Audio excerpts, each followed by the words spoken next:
ఒకసారి ఒక 2 minutes మాట్లాడాల్సిందిగా రిక్వెస్ట్ చేస్తా ఉన్నాను. సో ఇంకెవరైనా మీడియా మిత్రులు మాట్లాడదలుచుకునే వాళ్ళు దయచేసి మీ పేర్లు ఇక్కడ నమోదు చేసుకునే ప్రయత్నం చేయండి. అందరికీ అవకాశం ఉంటుంది, అందరూ మాట్లాడాలి. డిజిటల్ మీడియా మిత్రులందరికీ కూడా ఉద్యమ వందనాలు.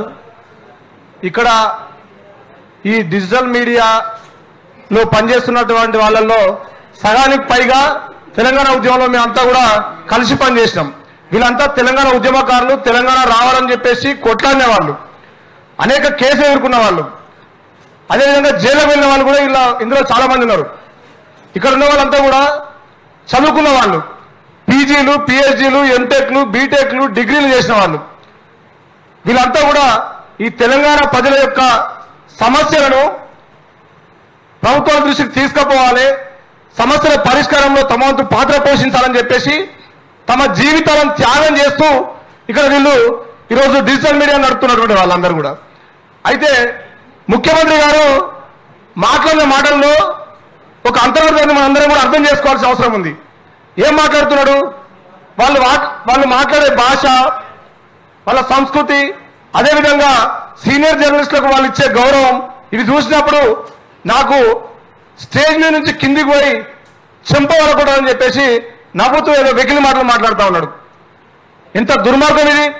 ప్రజాస్వామ్య పాలన అంటున్నావు, ప్రజాపాలన అంటున్నావు. నీవు అడ్వర్టైజ్మెంట్లు ఇచ్చి నడిపే పత్రికలు, మీడియా ఛానల్ కాదు ఇవి. ఇవి నిరంతరం వాళ్ళు స్వయంగా అనేక త్యాగాలు చేస్తూ జనం సమస్యలు గ్రౌండ్లోకి వెళ్ళి తీసుకెళ్లి రిపోర్ట్ చేస్తున్న వాళ్ళు. కాబట్టి నువ్వు భయపడవు, ఇవాళ డిజిటల్ మీడియాకు నువ్వు భయపడవు కాబట్టే వాళ్ళ మీద ఒక దుష్ప్రచారం చేస్తా ఉన్నావు. నీ ప్రభుత్వాన్ని కూలగొడితే డిజిటల్ మీడియా వల్లనే కూలిపోతున్నటువంటి ఒక భయం నీకున్నది కాబట్టి ఇవాళ నువ్వు డిజిటల్ మీడియా మీద దుష్ప్రచారం చేస్తా ఉన్నావు. కాలు మీద కాలు వేసుకుంటే తప్పేనల్లా. సీనియర్ జర్నలిస్ట్ గౌరవం ఇవ్వాలనేటువంటి విషయం వీళ్ళందరికీ తెలుసు. వీళ్ళంతా ఏదో సాధారణంగా వచ్చి మైకులు పట్టుకున్నారు కాదు. వాళ్ళు అనేక పోరాటాలు చేసి ఈ తెలంగాణలో ప్రజాస్వామ్యకరించాలని చెప్పేసి వాళ్ళ వాయిస్ రేజ్ చేస్తున్న వాళ్ళు వీళ్ళంతా.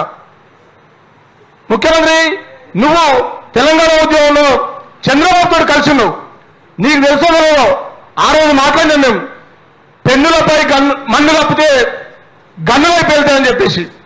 ఈ సందర్భంగా చెప్తా ఉన్నాం, డిజిటల్ మీడియా మైకులను నువ్వు అంచేయాలని చూస్తే నీ ప్రభుత్వంపై గ్రనెడ్లై పేలుతారు వీళ్ళంతా కూడా. గ్రనెడ్లై పేలి నీ ప్రభుత్వాన్ని 16 వక్కలు చేస్తారు వీళ్ళు. 16 వక్కలు చేసి నీ ప్రభుత్వాన్ని కూలగొడతారు. జాగ్రత్త, నువ్వు మాట్లాడే ప్రతి మాట ఆలోచించుకొని మాట్లాడాల్సిన అవసరం ఉన్నది. ఉస్మానియా యూనివర్సిటీ విద్యార్థులుగా నిరుద్యోగుల తరఫున అనేక సందర్భాల్లో మేము పోరాటం చేసినాం. స్కాలర్షిప్ లేదని చెప్పేసి పోరాటం చేసినాం. ఏ రోజైనా ఈ ప్రధాన స్రవంతి మీడియా ఛానళ్లు మా వార్తలు కవర్ చేయడానికి ముందుకు వచ్చినాయా? ప్రతి సందర్భంలో మీ పోరాటాలకు మేమున్నామని చెప్పేసి ఇలా డిజిటల్ మీడియా సోదరులంతా కూడా మాతో పాటు ప్రజా సమస్యలను నిలబెట్టి చాటుతా ఉన్నారు.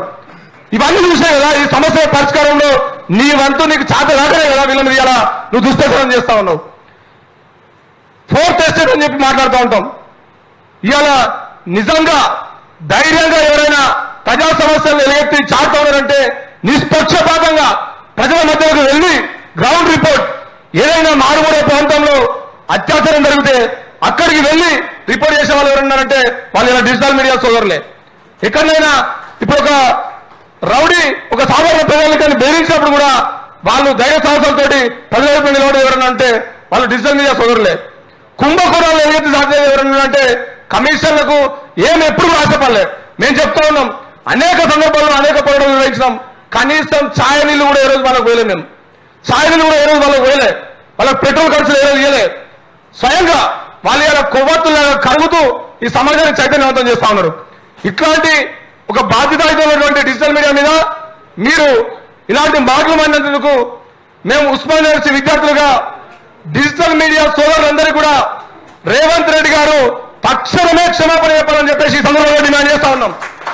లేకపోతే భవిష్యత్తులో నీ ప్రభుత్వం తీసుకుపోయి చెత్తముట్టగా డిజిటల్ మీడియా సోదరులు, ఉస్మానియా యూనివర్సిటీ విద్యార్థులు, అదేవిధంగా ప్రజా సంఘాల మేధావులు అందరూ కలిసి కట్టుగా నీకు సరైన బుద్ధి చెప్తారని చెప్పేసి ఈ సందర్భంగా తెలియజేస్తూ విద్యార్థుల, జర్నలిస్టుల, ప్రజా సంఘాల మేధావుల ఐక్యత కోరుకుంటా ఉన్నాను. థ్యాంక్ యూ అన్న. శివ